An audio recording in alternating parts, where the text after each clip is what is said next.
आज हम जानेंगे अनुलोम विलोम प्राणायाम के बारे में कि अनुलोम विलोम प्राणायाम क्या होता है, इसको कैसे किया जाता है और इसको करने से हमें क्या क्या लाभ मिलते हैं। तो चलो जानते हैं अनुलोम विलोम प्राणायाम के बारे में।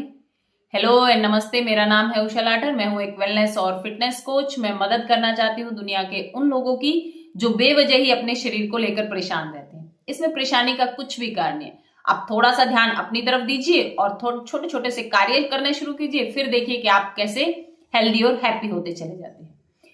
और मेरे जो चैनल पे छोटी छोटी सिंपल सी और इफेक्टिव एक्सरसाइज हैं, आप मेरे चैनल को लाइक करें, शेयर करें और सब्सक्राइब करें। उसमें बहुत ही सिंपल और इफेक्टिव एक्सरसाइज के तहत आप अपने आप को फिट एंड हेल्दी बना सकते हैं। तो चलो चलते हैं आज अपने मेन टॉपिक की तरफ कि अनुलोम विलोम प्राणायाम कैसे करना है और इसके करने से हमें क्या क्या लाभ मिलते हैं। सबसे पहले हम किसी भी आरामदायक स्थिति में बैठ जाएंगे, जैसे भी आपको अच्छा लगता है, सुखासन, सिद्धासन या पद्मासन में। ये हमने बात ध्यान रखनी है कि जब भी हमें प्राणायाम करना है तो हमने अपनी कमर को और गर्दन को बिल्कुल सीधा रखना होता है। अगर आपके घुटनों में दर्द है, बैक पेन बहुत ज्यादा है, नीचे नहीं बैठ सकते हैं, तो आप किसी चेयर पर, बेड पर भी आप बैठकर इसका अभ्यास कर सकते हैं। आरामदायक स्थिति में बैठेंगे और उसके बाद बिल्कुल सहजता से अपनी आंखें बंद करेंगे और राइट हैंड को लेंगे। ये ध्यान रखना है कि हमेशा अनुलोम विलोम में सिर्फ और सिर्फ राइट हैंड यूज होता है, दूसरा हाथ कभी भी यूज नहीं होता। अगर आप थक जाते हैं तो उसके बारे में भी मैं बताऊंगी कि आपको कैसे करना है। आप राइट हैंड लेंगे, राइट हैंड का जो राइट अंगूठा है वो राइट नासिका के ऊपर रखेंगे और जो ऊपर वाली जो पहली उंगली है उसको अंगूठे के जड़ में, बाकी तीनों उंगलियों को बिल्कुल सीधा रखेंगे और राइट अंगूठे से जो है राइट नोस्ट्रल को हमने बंद किया है, तो लेफ्ट नोस्ट्रल से हम सांस लेंगे से, फिर उंगलियों से हम लेफ्ट को बंद करेंगे और राइट से सांस को बाहर छोड़ेंगे, फिर राइट से सांस लेंगे, फिर लेफ्ट से बाहर छोड़ेंगे।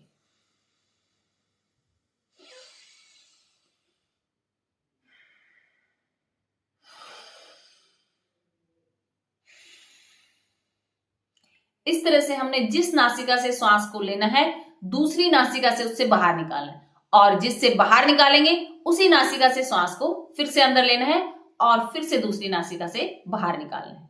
अनुलोम विलोम जैसा कि इसके नाम से ही एकदम क्लियर होता है कि जिससे श्वास लेंगे उससे अपोजिट निकालेंगे और फिर जिससे निकाला है उसी से श्वास लेना है, फिर दूसरी नासिका से बाहर निकालेंगे।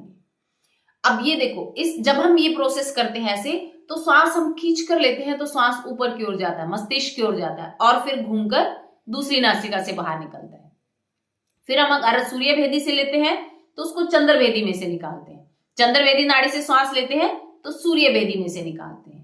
तो ये देखो, सूर्य भेदी जो होती है वो हमारी गर्म श्वास से उसमें चलती है, चंद्र भेदी सूर्य भेदी नाड़ी में, और चंद्र भेदी नाड़ी में हमारी जो है वो शीतल श्वासें चलती हैं, ठंडे, जैसे नाम से ही क्लियर है, सूर्य सूरज गर्म, चंद्र शीतल ठंडा।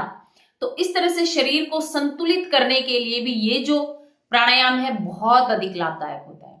कई बार होता है कि कईयों की श्वासें जो है वो सूर्य भेदी में से ज्यादा चलती हैं, यानी कि गर्म श्वासें होती है तो उनका स्वभाव गर्म होता है, लेकिन जब वो धीरे धीरे अनुलोम विलोम का अभ्यास करना शुरू कर देते हैं तो धीरे धीरे संतुलित अवस्था में आ जाते हैं, यानी कि कम क्रोध आता है उनको, धीरे धीरे शीतल होना शुरू हो जाते हैं। कुछ लोग होते हैं कि जो बहुत ही शीतल होते हैं, उनके किसी के कहने का करने का कुछ असर कम होता है, तो अगर वो भी इसका अभ्यास करना शुरू कर देते हैं तो उनके अंदर भी ऊर्जा और अधिक जागृत हो जाती है, अपने कार्य को और अच्छे तरीके से, स्मार्ट तरीके से करने लग जाते हैं। तो इस प्रकार से सूर्य भेदी और चंद्र भेदी यानी कि दोनों नासिकाओं के बीच में से हम इस श्वास को निकालते हैं, फिर लेते हैं, फिर निकालते हैं, यानी कि पूरे शरीर को संतुलित करने में ये जो प्राणायाम है बहुत अधिक लाभदायक है। इससे क्या क्या फायदे होते हैं? आपको खांसी है, जुकाम है, नजला है, सोराइसिस है, साइनस है, या किसी भी तरह की आपको जो प्रॉब्लम है उसमें बहुत अधिक लाभदायक होता है। नाक से संबंधित, नाक ब्लॉकेज से संबंधित सभी में आराम देता है। गठिया बाह में बहुत अधिक लाभदायक है, क्योंकि जब हम सांसों को खींच कर लेते हैं तो पूरा जो अर्थराइटिस है, आपके जॉइंट पेन है, उनमें बहुत राहत देता है। आपको अल्सर की प्रॉब्लम है, पित्त अधिक बढ़ा हुआ है तो उसको नॉर्मल करने में भी बहुत सहायक है। हार्ट की आपको प्रॉब्लम है, यानी कि कई बार ब्लॉकेज हो जाती है, तो उसमें बहुत अधिक लाभदायक है। कम से कम इसको हमें 7 मिनट करना है और जिसको जैसे कि हृदय रोगी है कोई, या जिसका पित्त बढ़ा हुआ है, या जिसको साइनस वगैरह की बहुत ज्यादा प्रॉब्लम है, वो इसका अभ्यास कम से कम 30 मिनट तक करें तो इससे बहुत अधिक लाभ होता है और इससे पूरा शरीर संतुलित होता है। आपका माइंड जो है वो बिल्कुल फोकस रहना शुरू कर देता है, एकाग्रता की स्थिति में आप रहते हो और एक जो आपके अंदर एनर्जी लेवल है वो प्रतिदिन बढ़ता चला जाता है। तो इस प्रकार से जब हम इस प्राणायाम का अभ्यास प्रतिदिन करते हैं 5 से लेकर 7 मिनट तक, तो आप एक संतुलित जीवन जीना शुरू कर देते हैं और जब हम संतुलित जीवन जीना शुरू कर देते हैं तो हम हैप्पी और हेल्दी होते चले जाते हैं। अब ये ध्यान रखना है कि जब हम ये प्राणायाम खत्म करते हैं तो उसके बाद हमें शांति से बैठकर हमें भ्रामरी प्राणायाम करना चाहिए। भ्रामरी प्राणायाम कैसे करते हैं?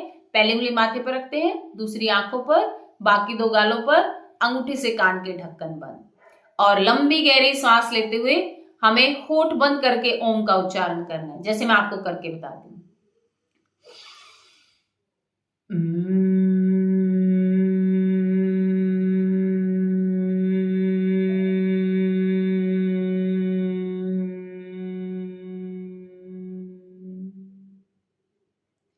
इस प्रकार से आप इसको 3 से लेकर 5, 5, 7, 15 कितनी भी बार आप कर सकते हैं। जैसे कि इसके नाम से ही क्लियर होता है कि इसके बाद भ्रमरे की आवाज आपके कानों में गूंजती है, आपके मस्तिष्क में बी की साउंड आपके अंदर चल रही होती है। तो इससे बहुत आपको रिलैक्स मिलता है, आप बिल्कुल संतुलित जीवन जीना शुरू कर देते हैं।